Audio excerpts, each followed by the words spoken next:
Home track বুলি। শুভমান গিলকে বর্তমানে এই home track বুলি শব্দটা বলা হয়। আহমেদাবাদ বুলি এই শব্দটা বলা হতো এবং তারপরে যখন তিনি এই গত সেঞ্চুরিটা করলেন তারপরে আহমেদাবাদ শব্দটা গেছে, কিন্তু হোম ট্র্যাক বুলি শব্দটা কিন্তু এখনো ব্যবহার করা হয় শুভমান গিলের নামের পাশে। প্রশ্ন হচ্ছে, শুভমান গিল কি সত্যি হোম ট্র্যাক বুলি? সত্যি কি তিনি ভারতের বাইরে, ঘরের মাঠের বাইরে বা সেনা কান্ট্রিতে গিয়ে ভালো পারফরমেন্স করতে পারেন না, বা তার ভালো পারফরমেন্স করার ক্ষমতা নেই? সত্যি কি তাই? দেখুন, আজকের এই ভিডিওতে আমি কয়েকটা পরিসংখ্যান দিচ্ছি, ঠিক আছে? শুভমান গিল যদি হোম ট্র্যাক বুলি হয়ে থাকেন তাহলে হয়তো বিরাট কোহলিও একটা সময় হোম ট্র্যাক বুলি ছিলেন। এটা আমি এখন বলছি, আমি কয়েকটা পরিসংখ্যান বলবো এবং আপনারা এই প্রমাণ পেয়ে যাবেন, ঠিক আছে? দেখুন, বাইরের দেশের সমর্থকরা বা সমালোচকরা তারা গিলকে নিয়ে সমালোচনা করতেই পারেন। হ্যাঁ, সমালোচনা করা যেতে পারে। ইভেন এই মুহূর্তে গিলের যে প্রদর্শন, লাস্ট কয়েক মাসে গিলের যে প্রদর্শন, অবশ্যই সমালোচনা করা উচিত। সে যতই তিনি সেঞ্চুরি করে থাকুন না কেন লাস্ট ম্যাচে, আসলেই গিলের পারফরমেন্স খারাপ, সমালোচনা করা উচিত। কিন্তু এই বয়সেই একটা অসাধারণ বছর কাটার পরও গিল যে হেড গুলো পাচ্ছেন মানুষের থেকে, যেভাবে বাজেভাবে ট্রোল করা হচ্ছে, সেটা কিন্তু শুভমান গিল একেবারে ডিজার্ভ করেন না।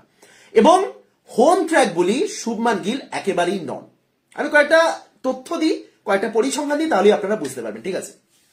একটু শুরু থেকে শুরু করি, একটু আগে থেকে শুরু করি, তাহলে ব্যাপারটা আপনাদের ধরতে সুবিধা হবে। আজ থেকে 6 বছর আগে 2017 সালের অনূর্ধ্ব-19 এশিয়া কাপে এমন একটা ঘটনা ঘটেছিল যেটা ভারতীয় ক্রিকেটে বিরল, যে সম্পর্কে আপনারা হয়তো জানেন না বা শোনেননি, বা শুনলে একেবারে আকাশ থেকে পড়বেন এরকম একটা ঘটনা ঘটেছিল, সে যতই যুবদল হোক না কেন। 2017 সালের অনূর্ধ্ব-19 এশিয়া কাপে ভারত নেপালের কাছে পরাজিত হয়েছিল। শুনেছেন আপনারা কখনো? যারা নিয়মিত খেলার খবর রাখে তারা হয়তো জানেন, অনেকেই হয়তো প্রথমবার শুনলেন। ভারত নেপালের কাছে পরাজিত হয়েছিল।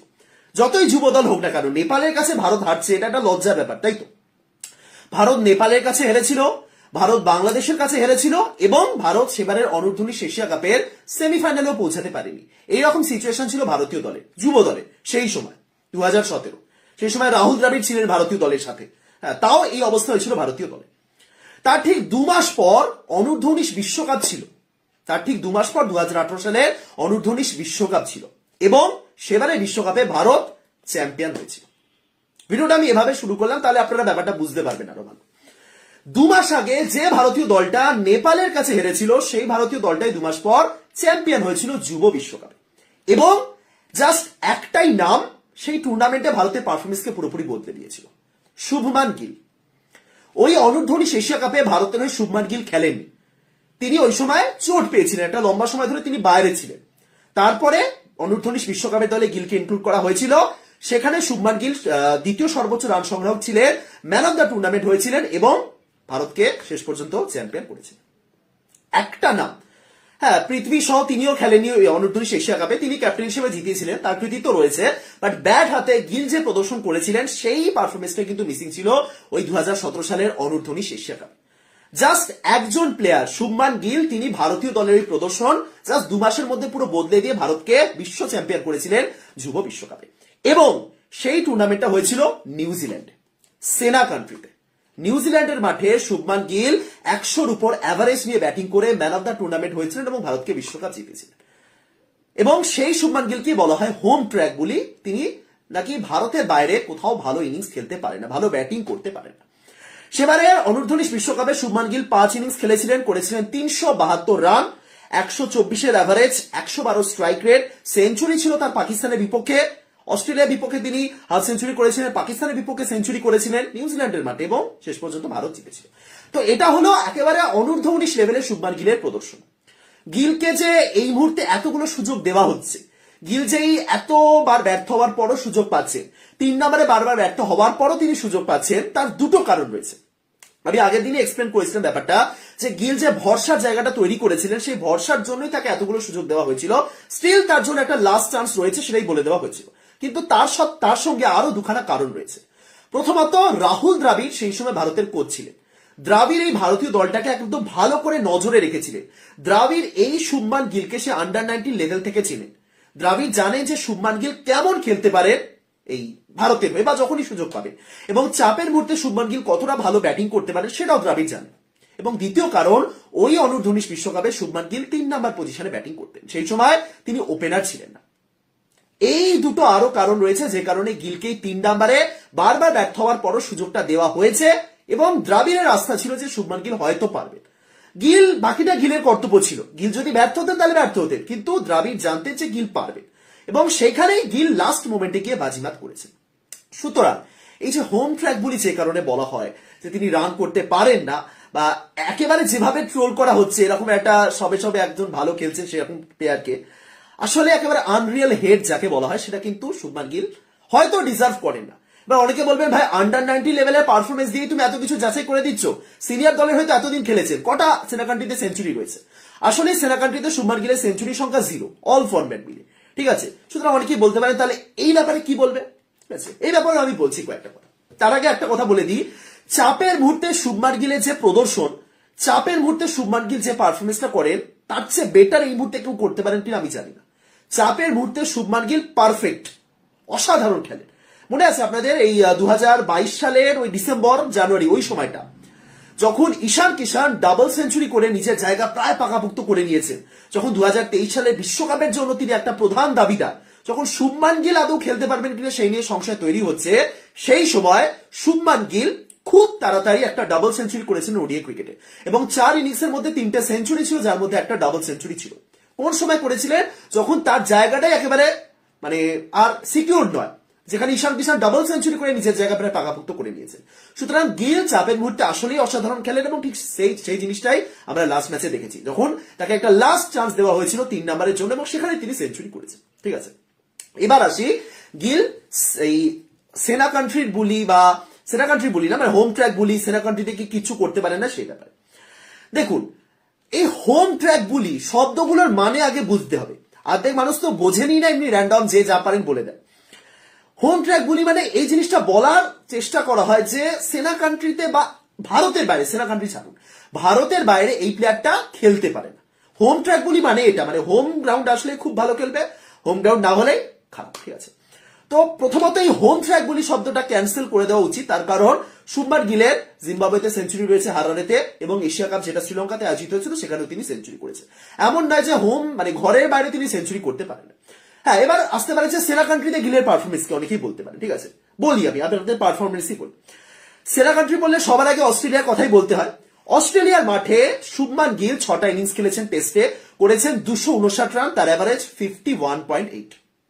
বাকি সবকিছু চালু জাস্ট এটা বলুন, যে প্লেয়ারটার 50-এর উপর অ্যাভারেজ রয়েছে অস্ট্রেলিয়ার মাঠে সেই প্লেয়ারটা হোম ট্র্যাক বলি? লজিক কোথায়? যার 50-এর উপর অ্যাভারেজ রয়েছে অস্ট্রেলিয়ার মাঠে সে হোম ট্র্যাক বলি, লজিকটা কোথায়? এবং তার মধ্যে ওই গাব্বার মাঠে তার সেই 91 রানের দুর্দান্ত ইনিংস রয়েছে। অনেকে বলবেন যে ওই একটা ইনিংস দিয়ে এই পুরো তুমি এখনো জাস্টিফাই করে যাবে গিলের খারাপ প্রদর্শনকে। আমি জাস্টিফাই করছি না, আমি জাস্ট বলছি হোম ট্র্যাক বলির মানেটা কি। বিরাট কোহলি যে সময় 3 বছর সেঞ্চুরি করেন তখন বলা হতো বিরাট কোহলি অফ ফর্মে রয়েছে, তাই তো? এবার অফ ফর্মের মানে কি? সেঞ্চুরি না করা মানে কি অফ ফর্ম?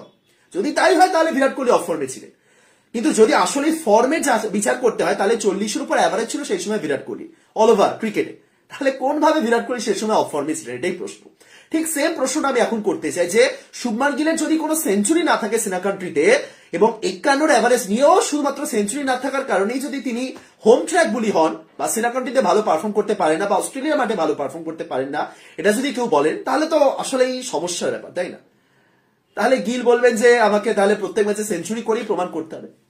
সুতরাং অস্ট্রেলিয়ার মাঠে আসলেই তার ভালো পারফরমেন্স। এবার অনেকে বলবেন অস্ট্রেলিয়ার মাঠে ভালো, বাকিগুলো এখানেই বাকি যারা হেটার্স রয়েছেন বা সমালোচক রয়েছেন তারা জিতে যাবেন।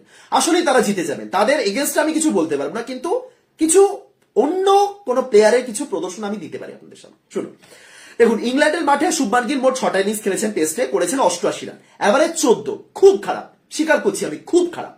একটা হাফ সেঞ্চুরি নিয়ে একটা সেঞ্চুরি নিয়ে খুবই খারাপ প্রদর্শন করেছেন শুভমান গিল, ঠিক আছে? এখানে জাস্টিফাই করার কোনো জায়গা নেই। কিন্তু আমি আরেকটা উদাহরণ দিচ্ছি, বিরাট কোহলি। বিরাট কোহলি কত ভালো প্লেয়ার বা ইংল্যান্ডের মাঠে তার কি পরিসংখ্যান সেটা আমরা সবাই জানি, তাই তো? কিন্তু বিরাট কোহলি ইংল্যান্ডে প্রথমবার যে টেস্ট সিরিজটা খেলতে গেছিলেন 2014 সালে, মনে আছে আপনাদের বা আপনারা কি আদৌ জানেন সেই সিরিজে বিরাট কোহলির প্রদর্শন কেমন হয়েছিল? 2014 সালে বিরাট কোহলি যখন ইংল্যান্ডে খেলতে গেছিলেন তিনি 10 ইনিংসে করেছিলেন 134 রান। 10 ইনিংসে 134 রান, অ্যাভারেজ 13.4 এবং কোন রকম হাফ সেঞ্চুরি কিচ্ছু ছিল না। এটা ছিল বিরাট কোহলির প্রথম টেস্ট সিরিজ যেটা তিনি ইংল্যান্ডে গিয়ে খেলেছিলেন। বিরাট কোহলি সেবারে অ্যাভারেজ ছিল 13.4, গিলের ক্ষেত্রে ইংল্যান্ডে অ্যাভারেজ 14.7। ডিফারেন্স কি ডিফারেন্স আপনারা বলুন? কোহলি সেই সময় 13 অ্যাভারেজে ব্যাটিং করেছিলেন, গিল এখন 14 অ্যাভারেজে ব্যাটিং করছে। আমি আবারও বলছি, কোহলি গিলের কোন রকম তুলনা করছি না। অনেকে ভাবেন যে এই গিলকে আবার কোহলির সাথে লাগিয়ে দিচ্ছে, না একদম না। আমি জাস্ট উদাহরণ দিচ্ছি যে একটা প্লেয়ার তার প্রথম ইংল্যান্ড সফরে গিয়ে কিরকম পারফরমেন্স করেছিল। এবং এই মুহূর্তে বিরাট কোহলি ইংল্যান্ডের মাঠে টেস্টে 1000-এর উপর রান করেছেন। সেনা কান্ট্রিতে, একটা নির্দিষ্ট দেশে 1000-এর উপর রান, একটা ভিজিটিং কান্ট্রিতে যদি কেউ 1000-এর উপর টেস্ট রান করে তাহলে তাকে নিয়ে কি ট্রোল করা যায়? ট্রোল করার কোনো জায়গাই নেই। কিন্তু সেই প্লেয়ারটাই তার প্রথম সিরিজে ইংল্যান্ডের মাঠে করেছিল 13 অ্যাভারেজ নিয়ে কোন রকম হাফ সেঞ্চুরি এবং সেঞ্চুরি করতে পারেনি, মাত্র 134 রান। এটা ছিল কোহলির ফার্স্ট টেস্ট ইনিংস। তাহলে আপনারা বলুন, সেই সময় কোহলিও কি তাহলে হোম ট্র্যাক বলেছিলেন? সেই সময় কোহলিও কি বিদেশের মাঠে খুব খারাপ একজন ব্যাটার ছিলেন? দ্বিতীয় কথা হতে পারে খুব খারাপ ব্যাটার, কিন্তু হোম ট্র্যাক বলে কি ছিলেন? বা যদি তিনি হোম ট্র্যাক বলে থেকেও থাকেন, তার আগে তিনি ইংল্যান্ডে ওডিআই বা টি20 খেলেছেন, ওডিআইতে সেঞ্চুরিও ছিল। সুতরাং অনেকেই বলবে যে ওডিআইতে তো ভালো খেলেছে, কিন্তু টেস্ট সেটা তো একটা আলাদা ফরম্যাট। টেস্টও তো তাকে জায়গা করে নিতে হয়েছিল এবং সেখানেও তো তিনি প্রত্যেকটা ম্যাচে সুযোগ পেয়েছিলেন। বিরাট কোহলি টেস্টে সেভাবে কখনো বাদ পড়েনি, রেগুলার খেলেছেন, ব্যর্থ হয়েছেন, কিন্তু আবারও ফিরে এসেছেন। সুতরাং কোহলি সেই সময় ব্যর্থ হয়েছিলেন। ইভেন কোহলিকে সেই সময় বাদ দেওয়া নিয়েও অনেক দাবি উঠেছিল। হ্যাঁ, কিন্তু কোহলি শেষ পর্যন্ত পরের বার যখন ইংল্যান্ডে গেলেন 2018-তে অসাধারণ পারফরমেন্স করেছিলেন এবং তার মাঝে তো একাধিক দুর্দান্ত প্রদর্শন রয়েছে তার। সুতরাং আমি এটাই বলবো যে হোম ট্র্যাক বলে এই কথাগুলো যখন বলা হয়, একজন প্লেয়ারের সাম্প্রতিক পারফরমেন্স বা 2-3টে ইনিংসের খারাপ প্রদর্শনের ভিত্তিতেই তাকে বলে দেওয়া হয় হোম ট্র্যাক বলি, বা তাকে বলে দেওয়া হয় যে এই প্লেয়ারটা খুব খারাপ। কিন্তু আসলেই সেই প্লেয়ারটা কতটা ভালো খেলতে পারে সেটা নিয়ে আর কি বলবো। শুভমান গিল আন্ডার-19 লেভেলে অল ওভার 100-র উপর অ্যাভারেজ নিয়ে ব্যাটিং করেছেন। একটা প্লেয়ার আন্ডার-19 লেভেলে যুব ক্রিকেটে 100-র উপর যার অ্যাভারেজ থাকে, তাকে কি আমি জানি না তাকে কি বলা হবে বা কি বলবো আমি জানি না। ইভেন যুব ক্রিকেটে শুভমান গিল ইংল্যান্ডের মাঠে সেঞ্চুরি করেছিলেন, এই নিউজিল্যান্ডের মাঠে টি20 আন্ডার-19 বিশ্বকাপে সেঞ্চুরি করেছিলেন, যুব টেস্টে তিনি সেঞ্চুরি করেছেন ইংল্যান্ডে। হ্যাঁ, ওরচেস্টারে তার একটা সেঞ্চুরি রয়েছে ইংল্যান্ডের বিপক্ষে যুব টেস্টে। তারপরে তিনি এসেছিলেন এবং এই শুভমান গিল আন্ডার-19 লেভেলে থাকাকালীন ইন্ডিয়া এর হয়ে খেলার সুযোগ পেয়েছিলেন। সেই লেভেলের পারফরমেন্স সেই সময় ছিলেন শুভমান গিল। তারপরেই তো এত দূর এসেছেন, তাই না?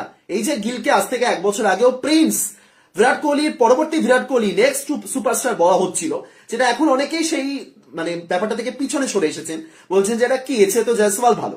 হ্যাঁ ঠিক আছে, সমালোচনা করা উচিত, খুব ভালো। সমালোচনা করলে গিল বরং আরো বেটার পারফর্ম করে, সেটা তিনি দেখিয়ে দিয়েছেন।